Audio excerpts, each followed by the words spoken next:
never believed in ghosts. I always thought the stories were just exaggerations, until last summer, when I took a job as a night security guard at an abandoned hospital on the outskirts of town. The building had been shut down for over a decade. They said it was because of funding issues, but the rumors told a different story. Patients disappearing, nurses seeing shadows that moved against the walls, lights flickering when there was no one around.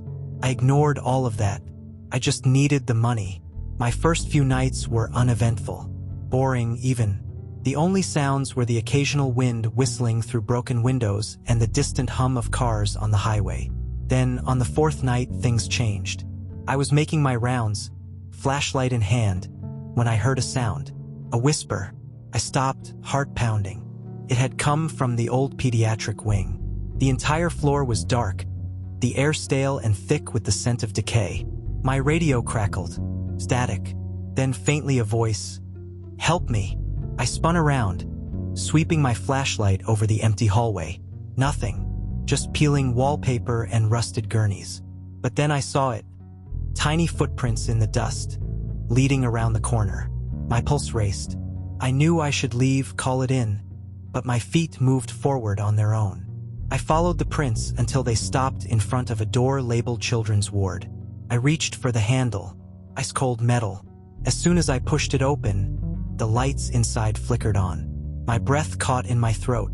In the center of the room stood a single hospital bed. The sheets were pristine, untouched by time. And then I saw her. A little girl sat on the bed, her back to me.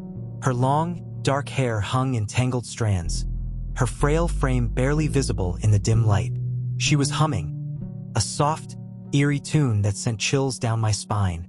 "Hey, are you okay?" My voice came out shaky. She stopped humming. Slowly, too slowly, she turned her head. My stomach twisted into knots. Her face, God, her face, was pale, her eyes hollow voids of darkness. Her mouth opened, but instead of words, a horrible, gurgling sound spilled out. The lights flickered violently. The room seemed to shrink around me. The air was thick, suffocating. And then she moved. I don't remember running, but suddenly, I was sprinting down the hall. My flashlight beam bounced wildly. I could hear footsteps behind me, small, quick steps. The whispering started again. Louder, closer. I burst through the stairwell door, taking the steps 2 at a time. My radio was still hissing with static. I reached the ground floor and slammed into the exit, tumbling outside into the night air. The hospital loomed behind me, silent once more. My chest heaved as I tried to make sense of what just happened. I turned back toward the building, and that's when I saw it. In one of the darkened windows on the 3rd floor, she was there, watching, smiling. I never went back. I quit the next day, never bothering to pick up my last paycheck. Some things, some places are better left alone. I always loved driving at night. There was something peaceful about the empty roads, the hum of my engine, and the distant glow of the city lights. But one night, I took a wrong turn, and I ended up on a road that wasn't on any map. At first, I didn't think much of it. The road was cracked and uneven, stretching through a dense forest. My headlights barely cut through the thick fog rolling in. I figured I'd find my way back to the highway soon enough. But the farther I drove, the more uneasy I felt. Then I saw her. A woman stood on the side of the road, barefoot, wearing a pale dress that billowed slightly in the night breeze. Her head was tilted down, her long black hair obscuring her face. I slowed down, my gut telling me to keep driving, but my conscience whispering that she needed help. I rolled down my window. "Hey, do you need a ride?" She didn't move. I hesitated, glancing at the dark woods surrounding us. There was no car, no signs of where she had come from. Just her, standing there like she had been waiting for someone. Something about it felt wrong. I gripped the wheel. "Miss." Slowly, her head lifted, and I wished to God it hadn't. Her face, if you could even call it that, was a twisted, hollow void. Dark, empty sockets where her eyes should have been. Her mouth stretched unnaturally wide, as if frozen in a silent scream. My blood turned ice cold. The engine sputtered, my headlights flickered, and in the brief darkness between flashes, she was suddenly closer. Too close. I slammed my foot on the gas. The car roared forward, tires screeching against the cracked pavement. My heart pounded so loudly I could barely hear anything else. But then I did. A whisper from the back seat. "Why didn't you stop?" I didn't look. Couldn't. My hands shook as I gripped the wheel, speeding blindly down the road. My rearview mirror. Something told me not to look, but I couldn't help it. She was there. Her face was inches from mine, grinning, her hollow sockets locked onto me. I screamed, swerving wildly. The car skidded, tires barely gripping the road. I didn't see the curve ahead until it was too late. The world spun. When I came to, I was upside down, my car wrecked in a ditch. Blood dripped down my forehead. My body ached, but I was alive. I turned my head slowly. She was gone. No sign of her. No footprints. No pale dress drifting in the wind. The road, the cracked pavement, it was different. New. Smooth like it had never aged. My car lay on its side, but the trees, the fog, everything else was normal. It was as if the road I had driven on didn't exist. But as I crawled out of the wreckage, I heard it again. A whisper carried by the wind. "Next time you will." I grew up in a small town where nothing much happened. But there was one house, an old, abandoned place on the outskirts that everyone avoided. The stories about it were endless.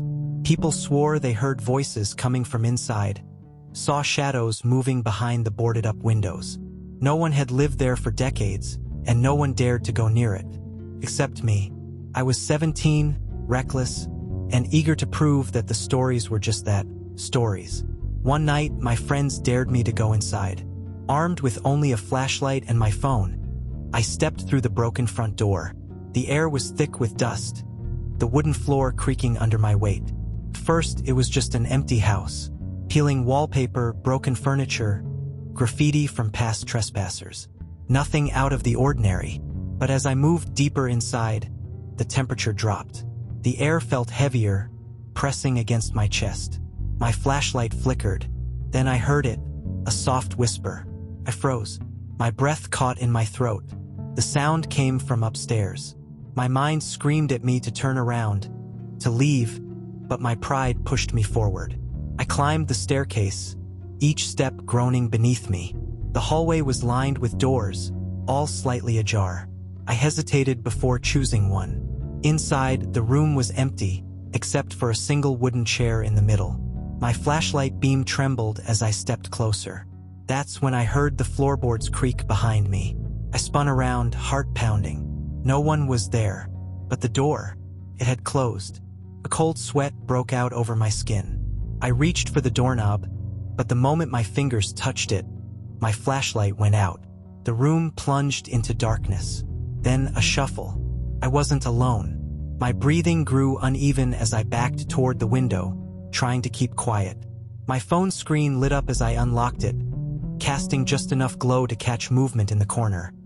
A figure crouched, watching me. Adrenaline took over.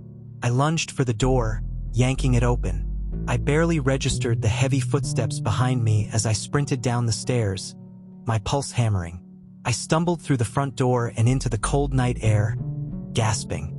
I didn't stop running until I reached my friend's car. When I turned back, the house stood silent, untouched. But something about it felt different, like I had disturbed something that wasn't meant to be found. I told my friends what I saw, but they laughed it off. They said my mind was playing tricks on me, that I must have imagined the figure in the dark. I almost believed them until the nightmares started. Every night I dreamed of that house. I saw the dark figure crouching in the corner, its eyes fixed on me. In my dreams, I never made it out in time.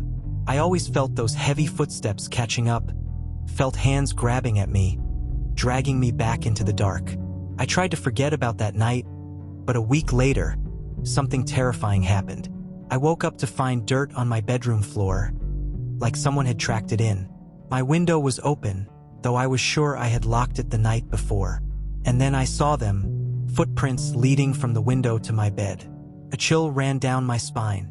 Had someone followed me home? The next night, I heard a noise outside my window, a slow, deliberate scraping sound. My heart pounded as I crept toward it. The street was empty, but when I glanced at the ground below, my stomach dropped. More footprints, leading away this time. Someone had been there, watching me, and they wanted me to know it. I checked the locks, every single one. I told myself it was just my imagination, a coincidence. But deep down, I knew someone had been in my room, watching, and whoever it was, they knew where I lived. And worst of all, I had a feeling they weren't done with me yet.